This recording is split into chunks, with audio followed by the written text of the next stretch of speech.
Vivemos em um mundo onde a onda de terror e desastres tentam roubar a nossa paz, onde o mal sempre está tentando prevalecer.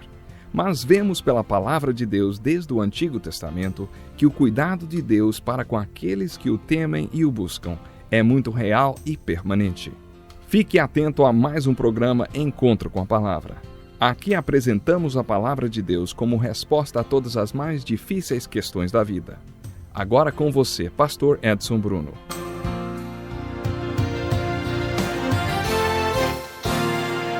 Bem-vindo à continuação do estudo versículo por versículo do Evangelho de João. No programa de hoje iniciaremos o estudo do capítulo 2 desse livro. Pegue sua Bíblia e abra em João capítulo 2. Leremos os primeiros 11 versículos que contam uma história maravilhosa. No terceiro dia houve um casamento em Caná da Galileia. A mãe de Jesus estava ali. Jesus e seus discípulos também haviam sido convidados para o casamento. Tendo acabado o vinho, a mãe de Jesus lhe disse: "Eles não têm mais vinho." Respondeu Jesus: "Que temos nós em comum, mulher? A minha hora ainda não chegou."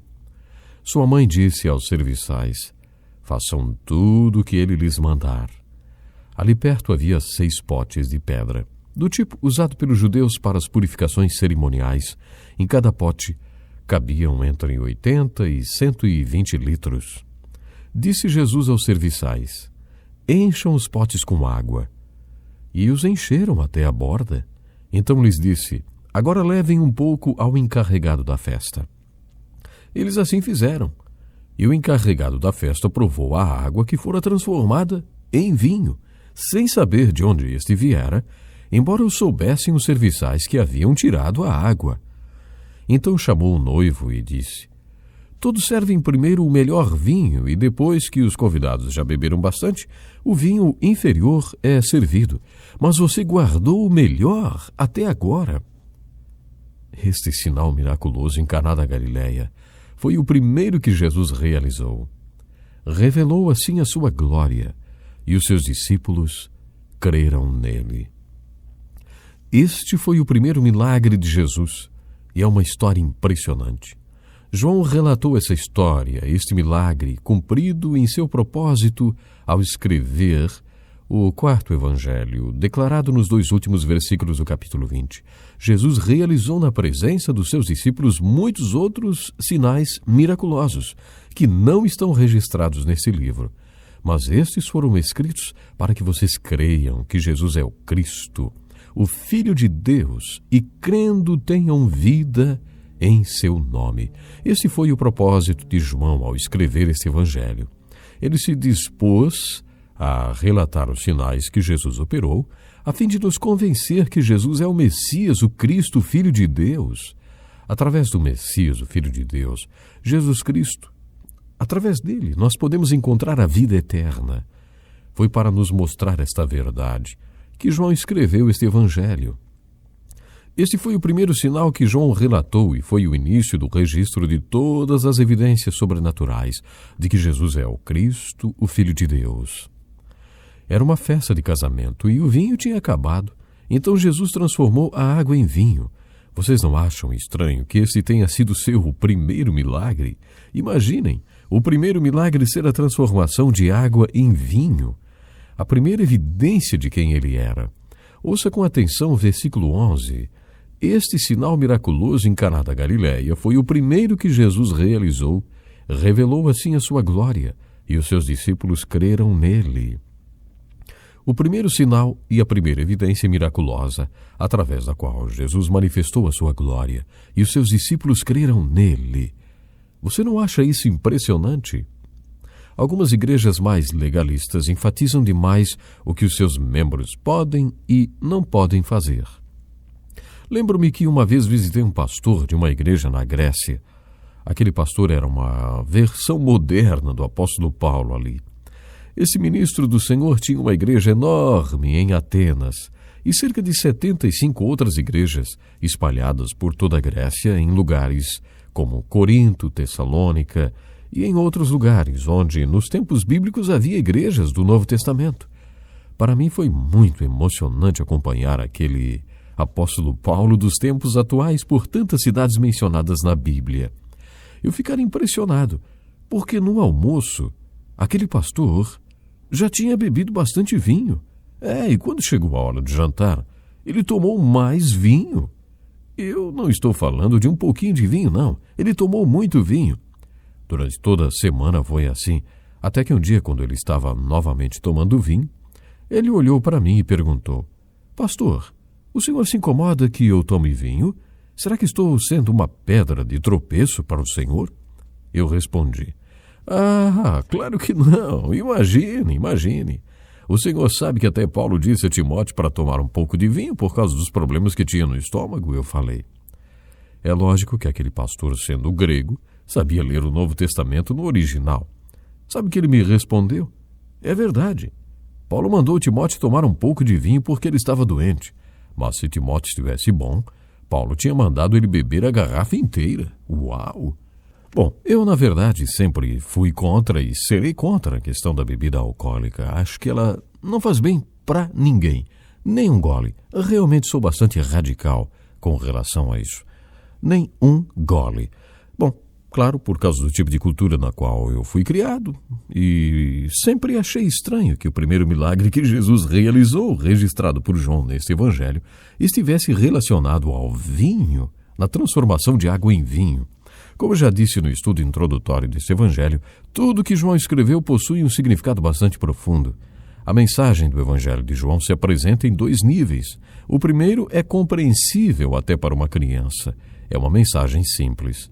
Mas o outro nível possui um significado profundo e usa a linguagem dos sinais. Por isso fico fascinado com essa história. Você pode achar difícil de acreditar, principalmente se a sua formação e educação for semelhante à minha, mas isso está nas Escrituras. Jesus transformou a água em vinho. O vinho simboliza a alegria. E parece que quando procuraram a mãe de Jesus, ela foi atrás dele e deu o seguinte recado: Ei, meu filho, eles não têm mais vinho. Pode ser que isso signifique: eles não têm mais alegria. Esta frase poderia estar se referindo ao povo de Israel. Eles não tinham mais alegria, haviam sido conquistados pelos romanos. Desde os tempos de Malaquias, depois nos 400 anos que se seguiram, houve apostasia. As coisas não eram o que deveriam ser, nem espiritual nem moralmente. A coisa estava realmente feia para o povo de Israel. Talvez seja isso que essa história esteja sugerindo, uma alegoria muito bonita. Volto a lembrar você, o fato dessa história ser uma alegoria não quer dizer que ela não tenha acontecido de fato. Ela não é uma lenda, não. O fato de ser uma alegoria quer simplesmente dizer que seus personagens e cenário e tudo que envolve a história possuem um significado mais profundo do que apenas a história. Vamos ver qual é esse significado mais profundo. Essa história pode estar falando do novo nascimento. O mesmo novo nascimento que João mencionou para nós em seu prólogo. Aqueles que estavam próximos a Jesus eram os nascidos de Deus, nascidos do Espírito. Não do sangue nem da vontade da carne, nem da vontade do homem, mas de Deus. Alguns dizem que nós encontramos a fórmula para o novo nascimento nessa história, que se apresenta em 4 partes. A primeira parte é que eles não tinham vinho. Isto parece sugerir, se formos considerar um novo nascimento, ou alguém que deseja passar pelo novo nascimento, que deva começar confessando que precisa dele. Porque se não há vinho, não há alegria que todo ser humano deve ter. Não há aquela satisfação que todo ser humano pode ter. Não há qualidade de vida que Deus deseja para todos. Deus deseja que todos tenham essa verdadeira alegria. João, inclusive, chama essa alegria de vida eterna. A vida eterna. Por isso tudo indica que não houve novo nascimento. Este é o primeiro passo para um novo nascimento. Reconhecer que não há mais alegria de viver e há a necessidade do novo nascimento. O segundo passo pode ser quando Jesus disse aos serviçais: encham os potes com água. Os potes eram vasilhas enormes, com capacidade para 40 litros cada. E Jesus disse: encham os potes com água. Isso quer dizer que os servos tiveram de ir até o poço ou até a fonte de água e encher todos aqueles potes até a boca. Isso pode ser considerado o segundo passo do novo nascimento. Quem é o agente do novo nascimento? É claro que é o Espírito Santo, mas o agente do Espírito Santo é a palavra de Deus. Pedro afirmou que quando nascemos de Deus ou quando nascemos espiritualmente, da mesma forma que nascemos fisicamente, existem uma semente e um óvulo, dos quais surge a concepção e depois a gestação, a vida embrionária, e depois o nascimento, o crescimento e o desenvolvimento. É assim que Pedro descreve. Ele diz que se somos nascidos de Deus ou que nascemos espiritualmente, então realmente temos uma vida especial, ou seja, temos a vida eterna. Pedro descreve o nascimento espiritual na sua primeira epístola e também fala da semente que é a palavra de Deus, que trabalha junto com a fé. Quando você responde à palavra de Deus tendo o tipo certo de fé, quando você tem a resposta certa de Deus, acontece então o quê? A concepção espiritual. E dentro de você nasce a vida espiritual. Depois do desenvolvimento desta vida espiritual, vem o nascimento. Aí chega outro estágio, quando o apóstolo Pedro diz: como crianças recém-nascidas, desejem de coração o leite espiritual, puro, para que por meio dele cresçam para a salvação. Não esqueça daquilo que eu já falei para vocês várias vezes. O Evangelho de João se preocupa em mostrar Jesus Cristo. E é maravilhoso podermos descobrir quem é Jesus e a vida maravilhosa que poderemos ter se passarmos pelo novo nascimento. E nesse caso aqui do Evangelho de João, podemos ver, podemos sentir a coisa maravilhosa que é abrir o coração, receber Jesus Cristo, nascer de novo, ter a verdadeira alegria da vida, ou seja, a alegria de se viver nesse mundo tendo a presença de Jesus e, claro, a alegria de se ter o direito da vida eterna. Isto é Jesus Cristo. Por isso, João tem uma preocupação muito grande em mostrar quem é Jesus Cristo. Não esqueça que os passos maravilhosos para uma vida de verdadeira felicidade começam com o desejo de nascer outra vez, o desejo de nascer de novo.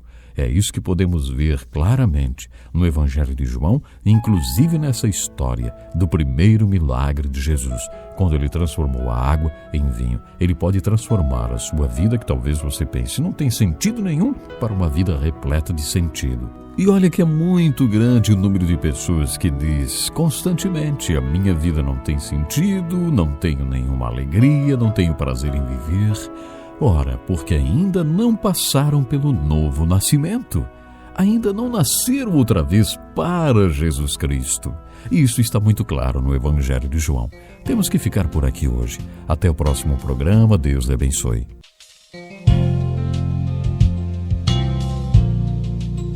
Que lição importantíssima.